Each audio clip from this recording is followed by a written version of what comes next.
Hi, my name is Toshihiko Ezashi in the University of Missouri. I'm working on the multiple iPSC and other type of embryonic stem cells as well as trophoblast stem cells. Today, I'm joining from university, but the university has been shut down since last week. I got the permission to come to university because I'm maintaining multiple cell lines and I have to maintain the liquid nitrogen to all the frozen cells are securely stored. My commitment in this group is making neuronal progenitor cells from Dr. Bertrand, just she mentioned it. I received the 7 iPS lines and then 5 additional iPS lines that was CRISPR corrected form of iPS lines.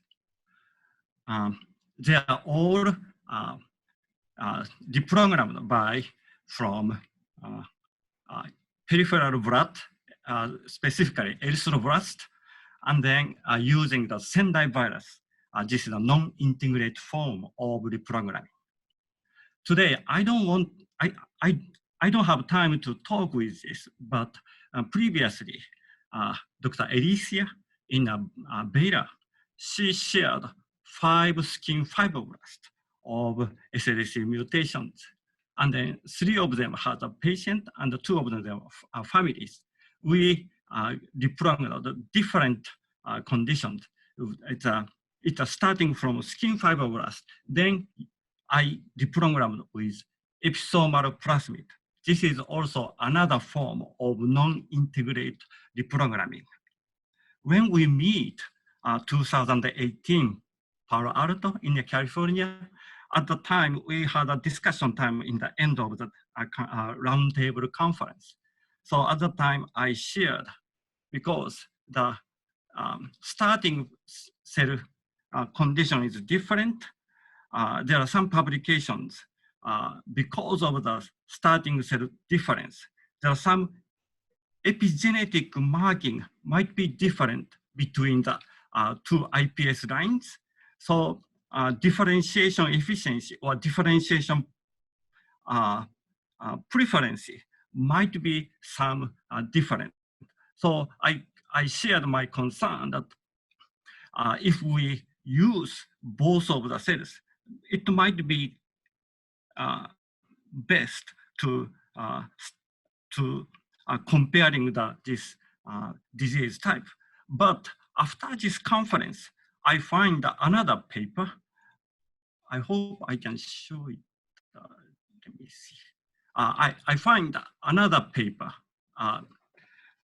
This is a ALS study. They use large cohort of a patient. Then around 30 patients was reprogrammed this Sendai virus method from the peripheral blood. And then another 15 patient is exactly as I did from skin fibroblast and used this episomal plasmid. But then after the differentiation neuronal cells, they show consistent disease-specific phenotype in cells. So right now, my previous concern is kind of gone. It could be used, these cells, in the future. But today's my presentation, it's supposed to have 10 minutes. I'm focusing on this 7 iPS patient line plus CRISPR corrected iPS line from Dr. Bertrand. Then we're supposed to have providing these neuronal progenitor cells, Dr. Murphy, Dr. Bailey, and Dr. Novario. The MT material transfer agreement has been confirmed first too. Then the material transfer agreement is now on the way under the process with Dr. Novaria. So I think I can skip this. This is a summary of 7 iPS lines from 7 patients, and 2 is a repaired repaired iPS lines from Dr. Beltran. The 2 I choose because this is the same, almost same slide. This subcolon B3 and C6 showing the clear correction in DNA sequencing. I'm focusing on the iPS morphology and neural progenitor cells NPC morphology. As you know, iPSC forming this island we call colony morphology. Then they show that the pluripotent stem cell specific transcription factor POU5F1. Dr. Beltran used that OCT4. This is the equivalent gene, but a different name. Then in this stage, PAC6 is not expressed. PAC6 is neuronal progenitor markers. Then this is also transcription factor. They are expressed in nuclear specific. Once they form that neuronal progenitor cells, NPC, they stop forming this colony type of morphology. They show that the continuous monolayer structure. And then in my differentiation protocol, I used monolayer cell culture differentiation. I'm not using the embroidered body based differentiation protocol. Then at this stage, the pluripotent specific transcription factor POU5F1 is completely downregulated. This is a simple gene marker expression comparison, but I have a previous experience. This is a collaboration with Dr. Alicia in Avera that MBD5 gene mutations also has neuronal diseases. So we did use this same method. Then we use the same different neuronal progenitor cells differentiation protocol. Then once we get the efficient, in this case, more than 95% of getting PAC6, then OCT4, POU5F1 is getting undetectable. At that time, if we see this neuronal progenitor cells, they also express various neuronal progenitor specific gene expressions. And if we do that RNA-seq comparison, they clearly showing that the neuronal specific gene expressions. So now I'm converting multiple line of iPSC. I focusing on by comparing these 2 transcription factor expressions so that we can have normalized and homogeneous, well-controlled cell populations. So this is the immunostaining conditions. I keep using same antibody with same dilutions. That means same antibody concentrations. And then image capturing condition also carefully controlled. That means taking same exposure time. Then always include the positive control and the negative control, as well as secondary antibody control that should be generating any signals.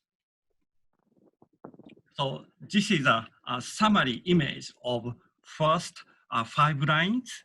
Then in the top line, showing that the nucleus, that means stained by DAPI. Then PAC6, as you can see, if you compare DAPI and PAC6, almost every cell is showing PAC6.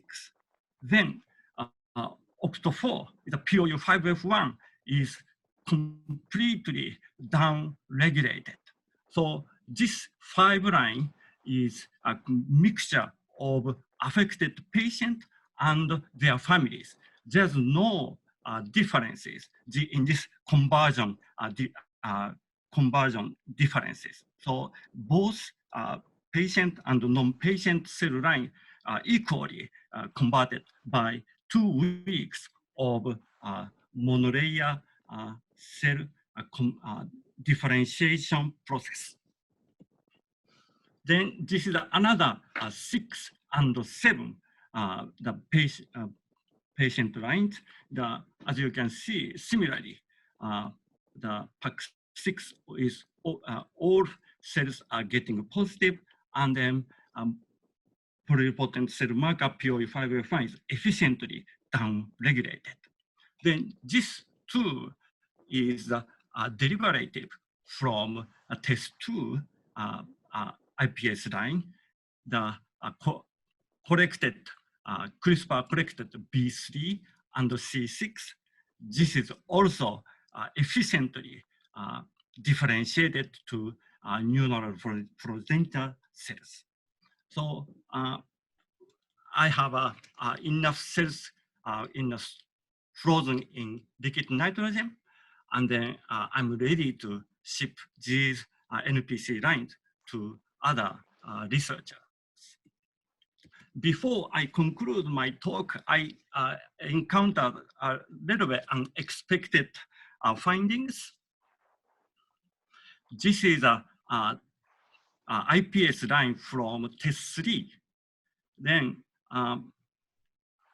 after I converted to neuronal progenitor cells, we got very heterogeneous cell populations. This TESS number 3 iPS line little bit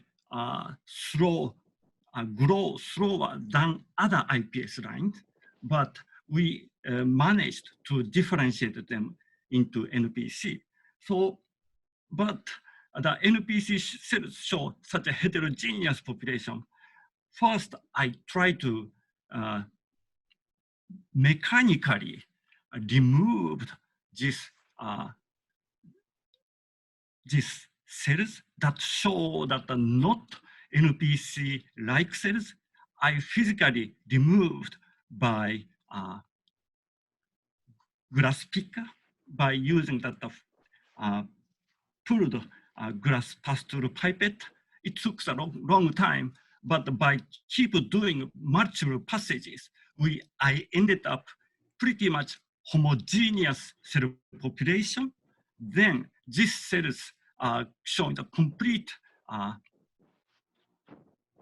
NPC morphology in terms of the bright field image.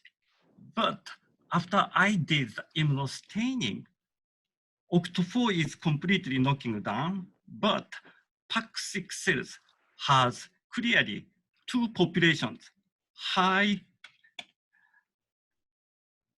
expression cells and low expression cells. So I'm not comfortable to share these NPC lines to others.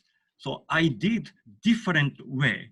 So because this number 3 iPS lines little bit grow slowly, and then it seems like the cells larger than standard iPS line. So I keep passaging in low density. Then I selected the iPSC that show clearly normal iPS lines. Then after we established this good looking iPS line, then I again converted to NPC line with same method. Once we stained with immunostaining, this is homogeneous, consistent PAX6 expression. Then again, POU5F1 is clearly down-regulated. So I'm keep using this immunofluorescent marker expressions to this confirm that this sufficient complete differentiation. But still, this method is pretty powerful to make sure that the quality of neural progenitor cell differentiation. So I would like to thank that the funding source of TESS Research Foundation to do this. Then I would like to thank that Dr. Michael Roberts for the administrative support to do this. Then technician Yuchen Tian helped me immunostaining of the NPC. Thank you very much. Thank you so much. I just want to reach through this computer and hug all of you guys for all this hard work that you guys have been so busy doing. It really means so much to me and the other families on this call, and I'm hopeful that we'll have continued collaborations.